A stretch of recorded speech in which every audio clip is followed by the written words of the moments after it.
What's up guys? Welcome back to my channel, SD All Around. Sa mga bagong viewers dyan, huwag kalimutang i-like, i-share, higit sa lahat, i-subscribe ang aking channel.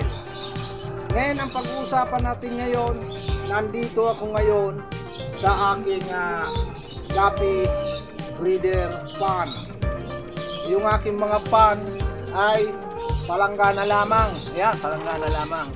Ngayon, ang gagawin natin ngayon ay ibubukod na po natin yung mga maliliit. Ayan, yung mga maliliit, bubukod na natin. At nakabukod na rin yung malalaki. Kasi para maiwasang kainin yung mga maliliit, kailangan din ito ng ating breeder pan. Ito ang pinaka-oxygen ng ating mga isda, itong aqua plant. Ayan. Guys, ipunin natin yung tubig na galing sa palanggana o breeder pan na palanggana. Ipunin natin dahil sa habang sinukuha natin ang guppy fish ay ang tubig dapat ito ipunin, dahil ang tubig na ito na galing sa aquarium o sa palanggana ay pandilig natin sa ating mga halaman.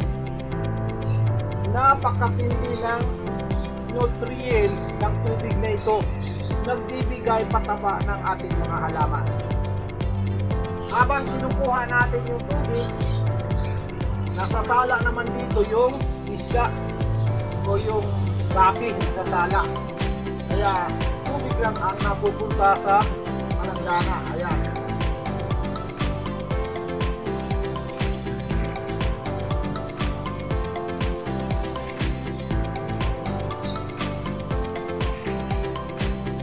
Pag naipon naman natin ito, pandilig na ito.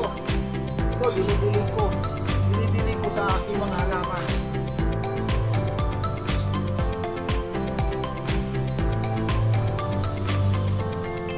Kaya naman, yung mga halaman ko, ayan, berding-berdi.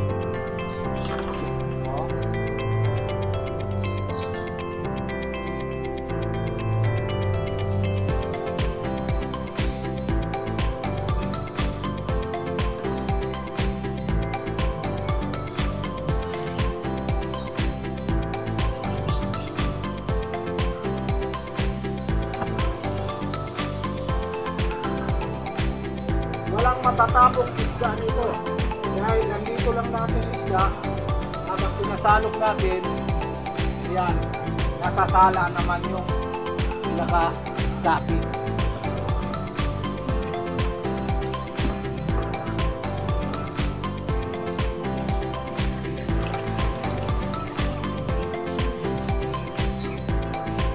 Pagkatapos natin makuha ang tubig, ay lilinisin naman natin yung palanggana para ibalik naman natin yung mga malalaking guppy.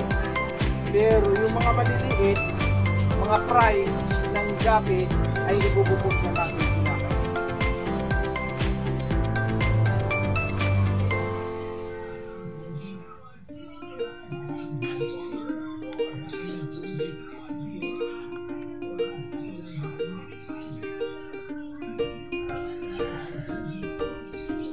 Ayan, buntis na siya, oh. Laki, malapit na ito, mga bubukod na natin yan.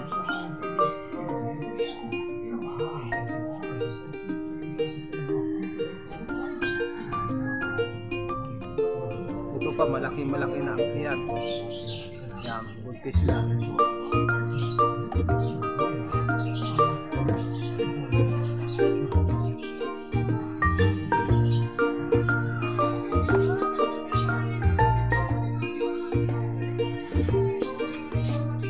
Buntis.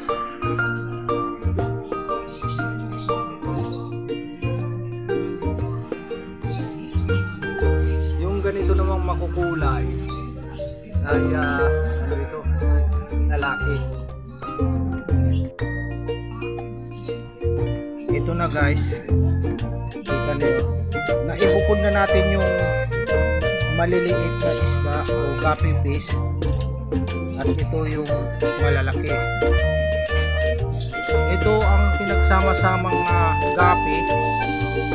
Tawag nito ay gapi mix na. Sapagkat pagka halimbawa ay itong full red albino na hybrid gapi, kapag siya ay lumabas ng ibang kulay ay inilalabas ko na, nilalagay ko na sa gapi mix.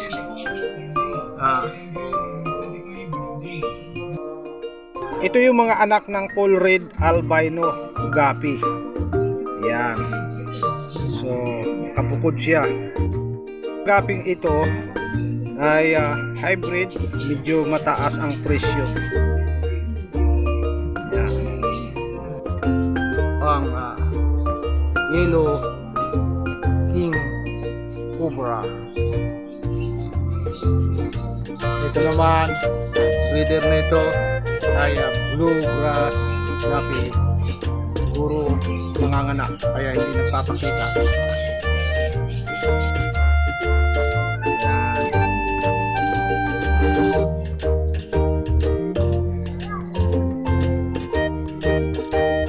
Ito naman ang mga pang-show gapi o doon sa mga nakakaintindi ng gapi, talagang ito ang pinipili dahil puro ito, walang halo ito.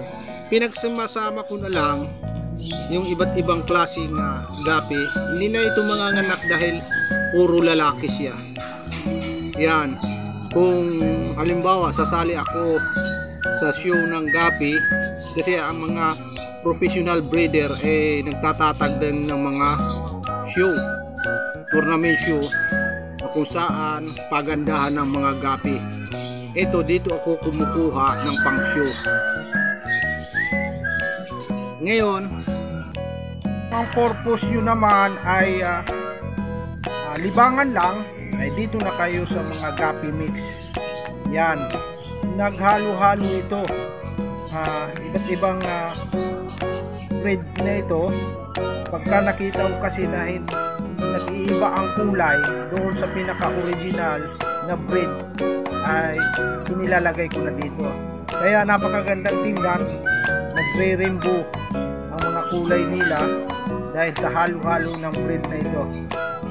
Doon sa mga naglilibang-libang lang, hindi naman sumasali ng show, pwede na ito, mura pa ito.